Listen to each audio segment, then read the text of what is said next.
Chapitre 25. Les hommes, dit le petit prince, ils s'enfournent dans les rapides, mais ils ne savent plus ce qu'ils cherchent, alors ils s'agitent et tournent en rond. Et il ajouta, ce n'est pas la peine. Le puits que nous avions atteint ne ressemblait pas aux puits sahariens. Les puits sahariens sont de simples trous creusés dans le sable. Celui-là ressemblait à un puits de village, mais il n'y avait là aucun village, et je croyais rêver. C'est étrange, dis-je au petit prince. Tout est prêt, la poulie, le seau et la corde. Il rit, toucha la corde, fit jouer la poulie. Et la poulie gémit comme gémit une vieille girouette quand le vent a longtemps dormi. « Tu entends ?» dit le petit prince. « Nous réveillons ce puits et il chante. » Je ne voulais pas qu'il fît un effort. « Laisse-moi faire, lui dis-je. C'est trop lourd pour toi. » Lentement, je hissai le seau jusqu'à la margelle. Je l'y installai bien d'aplomb. Dans mes oreilles durait le chant de la poulie, et dans l'eau qui tremblait encore, je voyais trembler le soleil. « J'ai soif de cette eau-là, dit le petit prince. Donne-moi à boire. » Et je compris ce qu'il avait cherché. Je soulevai le seau jusqu'à ses lèvres. Il but, les yeux fermés. C'était doux comme une fête. Cette eau était bien autre chose qu'un aliment. Elle était née de la marche sous les étoiles, du chant de la poulie, de l'effort de mes bras. Elle était bonne pour le cœur, comme un cadeau. Lorsque j'étais petit garçon, la lumière de l'arbre de Noël, la musique de la messe de minuit, la douceur des sourires faisaient ainsi tout le rayonnement du cadeau de Noël que je recevais. « Les hommes de chez toi, dit le petit prince, cultivent 5000 roses dans un même jardin, et ils n'y trouvent pas ce qu'ils cherchent. »« Ils ne le trouvent pas, répondis-je. Et cependant, ce qu'ils cherchent pourrait être trouvé dans une seule rose ou un peu d'eau. »« Bien sûr, répondis-je. » Et le petit prince ajouta, « Mais les yeux sont aveugles. Il faut chercher avec le cœur. » J'avais bu, je respirais bien. Le sable, au lever du jour, est couleur de miel. J'étais heureux aussi de cette couleur de miel.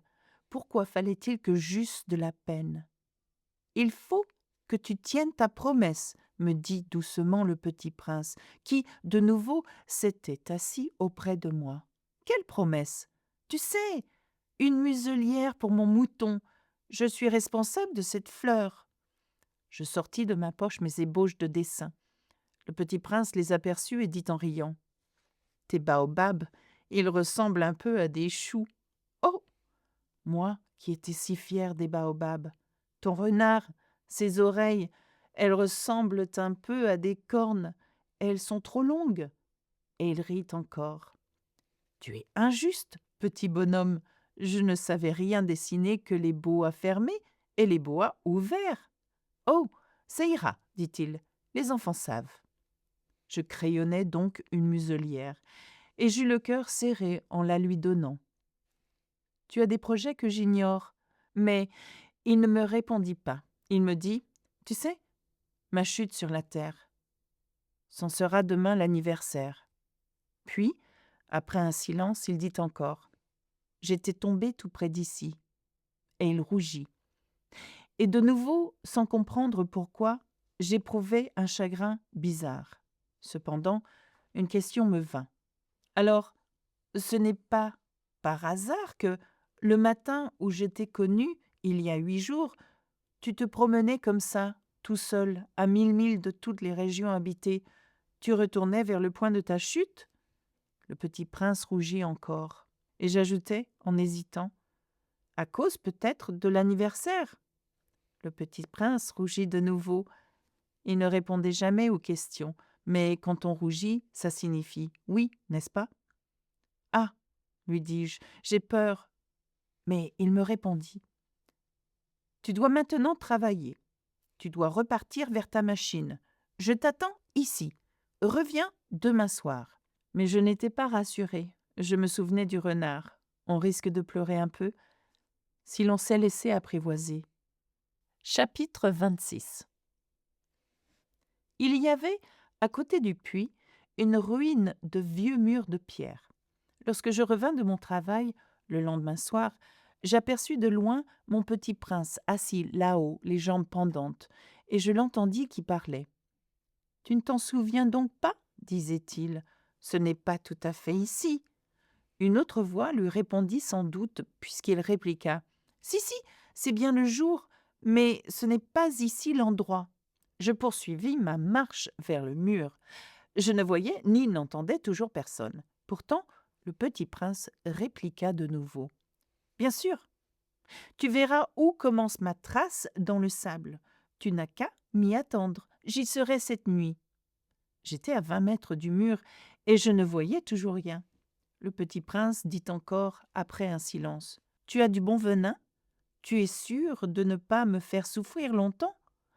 Je fis halte, le cœur serré, mais je ne comprenais toujours pas. Maintenant va-t'en, dit-il, je veux redescendre. Alors, j'abaissai moi-même les yeux vers le pied du mur et je fis un bond. Il était là, dressé vers le petit prince, un de ces serpents jaunes qui vous exécutent en 30 secondes. Tout en fouillant ma poche pour en tirer mon revolver, je pris le pas de course, mais, au bruit que je fis, le serpent se laissa doucement couler dans le sable, comme un jet d'eau qui meurt, et, sans trop se presser, se faufila entre les pierres avec un léger bruit de métal. Je parvins au mur juste à temps pour y recevoir dans les bras mon petit bonhomme de prince, pâle comme la neige. Quelle est cette histoire-là? Tu parles maintenant avec les serpents? J'avais défait son éternel cache-nez d'or. Je lui avais mouillé les tempes et l'avais fait boire. Et maintenant, je n'osais plus rien lui demander. Il me regarda gravement et m'entoura le cou de ses bras. Je sentais battre son cœur comme celui d'un oiseau qui meurt quand on l'a tiré à la carabine. Il me dit « Je suis content que tu aies trouvé ce qui manquait à ta machine. Tu vas pouvoir rentrer chez toi. » Comment sais-tu? Je venais justement lui annoncer que, contre toute espérance, j'avais réussi mon travail. Il ne répondit rien à ma question, mais il ajouta « Moi aussi, aujourd'hui, je rentre chez moi. » Puis, mélancolique, « C'est bien plus loin. C'est bien plus difficile. » Je sentais bien qu'il se passait quelque chose d'extraordinaire.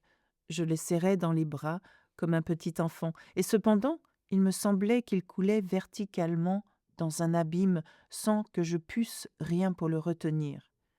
Il avait le regard sérieux, perdu très loin.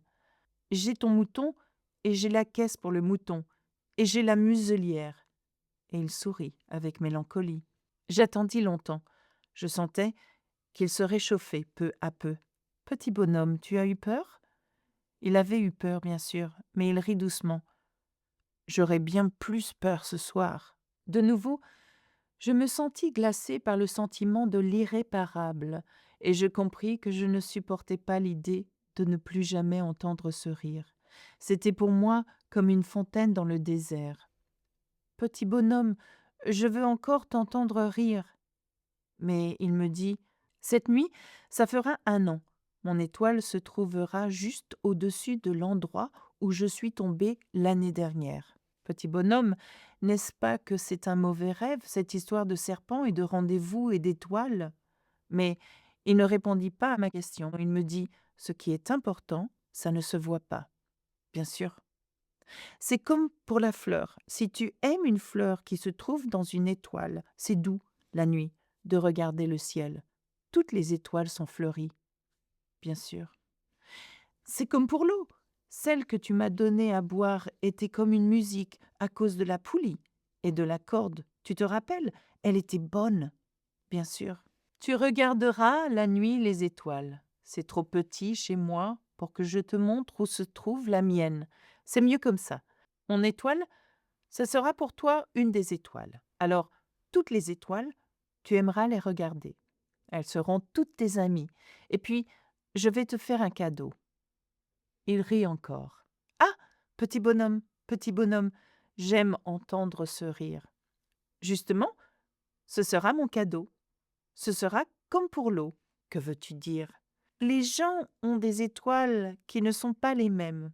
Pour les uns qui voyagent, les étoiles sont des guides. Pour d'autres, elles ne sont rien que de petites lumières.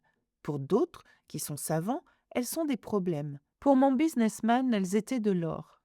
Mais toutes ces étoiles-là se taisent. Toi, tu auras des étoiles comme personne n'en a. Que veux-tu dire? Quand tu regarderas le ciel, la nuit, puisque j'habiterai dans l'une d'elles, puisque je rirai dans l'une d'elles, alors ce sera pour toi comme si riaient toutes les étoiles.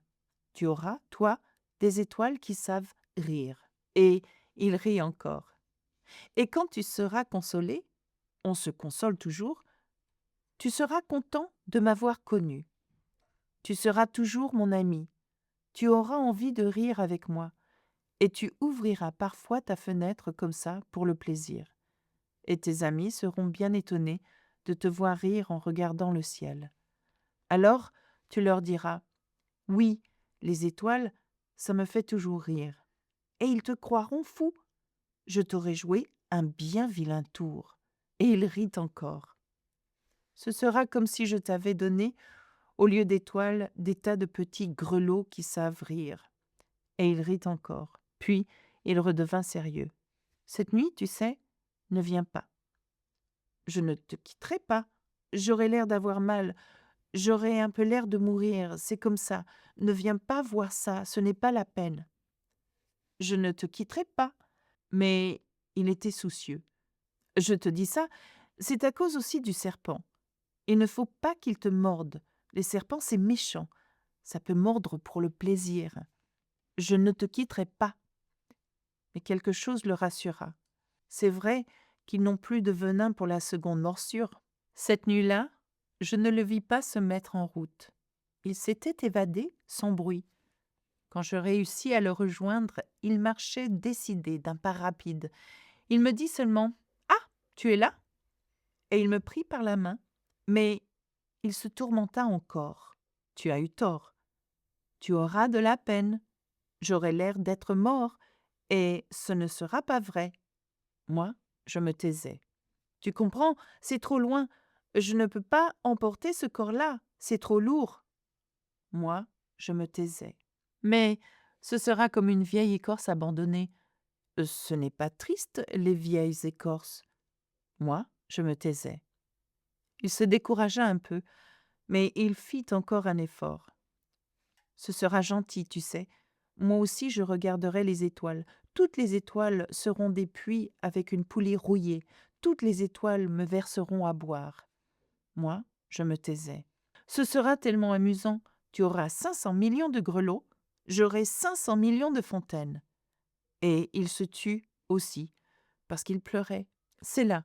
Laisse-moi faire un pas tout seul. » Et il s'assit, parce qu'il avait peur. Il dit encore « Tu sais, ma fleur, j'en suis responsable. Et elle est tellement faible, et elle est tellement naïve. Elle a 4 épines de rien du tout pour la protéger contre le monde. » Moi, je m'assis parce que je ne pouvais plus me tenir debout. Il dit « Voilà, c'est tout. » Il hésita encore un peu, puis il se releva. Il fit un pas. Moi, je ne pouvais pas bouger. Il n'y eut rien qu'un éclair jaune près de sa cheville. Il demeura un instant immobile. Il ne cria pas. Il tomba doucement, comme tombe un arbre. Ça ne fit même pas de bruit à cause du sable. Chapitre 27. Et maintenant, bien sûr, ça fait 6 ans déjà. Je n'ai jamais encore raconté cette histoire. Les camarades qui m'ont revu ont été bien contents de me revoir vivant. J'étais triste, mais je leur disais « c'est la fatigue ». Maintenant, je me suis un peu consolée, c'est-à-dire pas tout à fait. Mais je sais bien qu'il est revenu à sa planète, car au lever du jour, je n'ai pas retrouvé son corps. Ce n'était pas un corps tellement lourd, et j'aime la nuit écouter les étoiles. C'est comme 500 millions de grelots. Mais voilà qu'il se passe quelque chose d'extraordinaire. La muselière que j'ai dessinée pour le petit prince, j'ai oublié d'y ajouter la courroie de cuir. Il n'aura jamais pu l'attacher au mouton. Alors je me demande, que s'est-il passé sur sa planète? Peut-être bien que le mouton a mangé la fleur. Tantôt je me dis, sûrement non, Le petit prince enferme sa fleur toutes les nuits sous son globe de verre et il surveille bien son mouton. Alors, je suis heureux et toutes les étoiles rient doucement. Tantôt, je me dis, on est distrait une fois ou l'autre et ça suffit. Il a oublié un soir le globe de verre ou bien le mouton est sorti sans bruit pendant la nuit. Alors les grelots se changent tous en larmes. C'est là un bien grand mystère. Pour vous qui aimez aussi le Petit Prince, comme pour moi, rien de l'univers n'est semblable si quelque part on ne sait où un mouton que nous ne connaissons pas a, oui ou non, mangé une rose. Regardez le ciel. Demandez-vous, le mouton, oui ou non, a-t-il mangé la fleur? Et vous verrez comme tout change. Et aucune grande personne ne comprendra jamais que ça a tellement d'importance. Ça, c'est pour moi le plus beau et le plus triste paysage du monde. C'est le même paysage que celui de la page précédente, mais je l'ai dessiné une fois encore pour bien vous le montrer. C'est ici que le petit prince a apparu sur terre, puis disparu. Regardez attentivement ce paysage afin d'être sûr de le reconnaître si vous voyagez un jour en Afrique dans le désert. Et s'il vous arrive de passer par là, je vous en supplie, ne vous pressez pas. Attendez un peu juste sous l'étoile. Si alors un enfant vient à vous, s'il rit, s'il a des cheveux d'or, s'il ne répond pas quand on l'interroge, vous devinerez bien qui il est. Alors, soyez gentil. Ne me laissez pas tellement triste. Écrivez-moi vite qu'il est revenu. Thank you for listening. That's it for me. Au revoir, à bientôt. Bisous bisous.